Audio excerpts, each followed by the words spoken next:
They stood in the driveway like they'd just walked into a crime scene. My mother's mouth twitched first. My father's arms were already crossed. And behind them, my brother's kids were whining about the heat, his wife tapping her phone, already bored.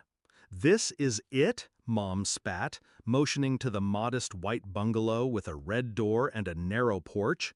"This is your big new house?" I nodded, calm, silent, watching her realization curdle. "Where do we sleep?" she barked. I held her gaze and said it flat. "You don't." It wasn't always like this. There was a time I thought I mattered, a time I believed family was a place you belonged, not a test you had to pass. But I learned early, my brother was the sun and I was the shadow. Jason, the golden boy, the firstborn, married by 24, 3 kids by 30, a promotion, a dog, matching sweaters at Christmas. Me, I studied hard, stayed quiet, paid my own tuition, got a job, bought a car, alone. Every milestone was met with a shrug. But if Jason so much as sneezed, Mom was there with soup. The final break didn't happen in a blaze. It happened with a question.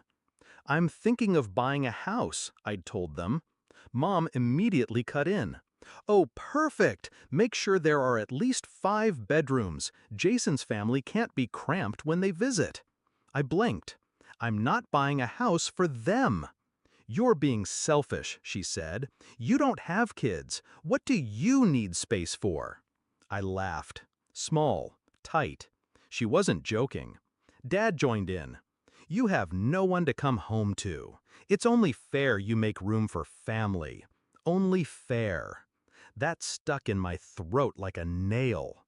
That night I couldn't sleep. I thought about all the birthdays they missed, the job offers I celebrated alone, the way they always asked about Jason first.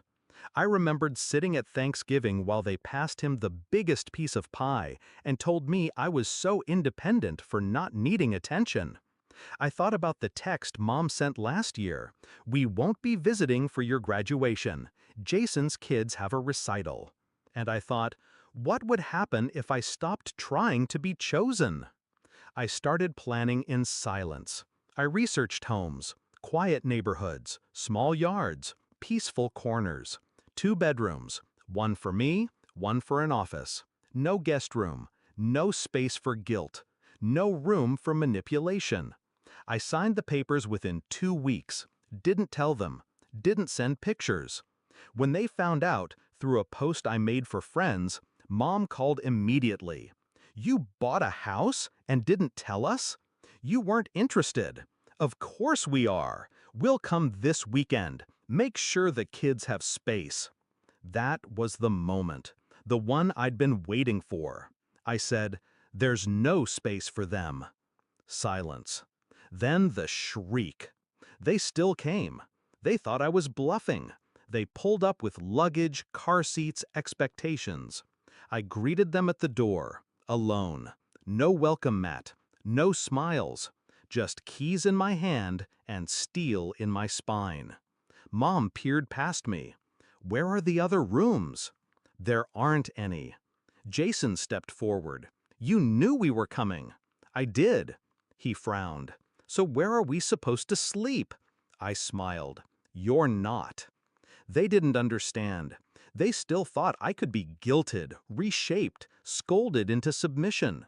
Mom raised her voice, called me ungrateful, said family sacrifices.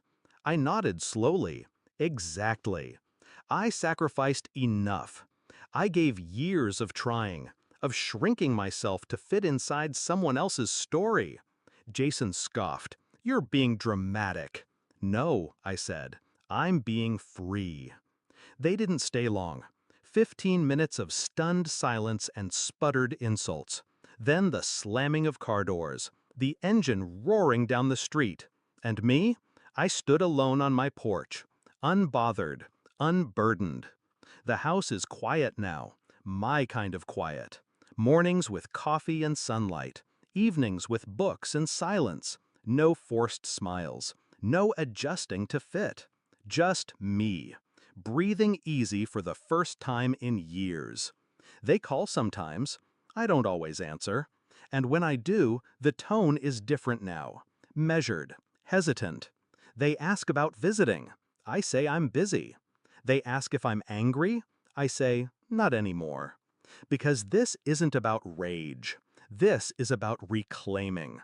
People think revenge is loud, but the loudest revenge is peace. Mine is a 2-bedroom bungalow and a locked front door.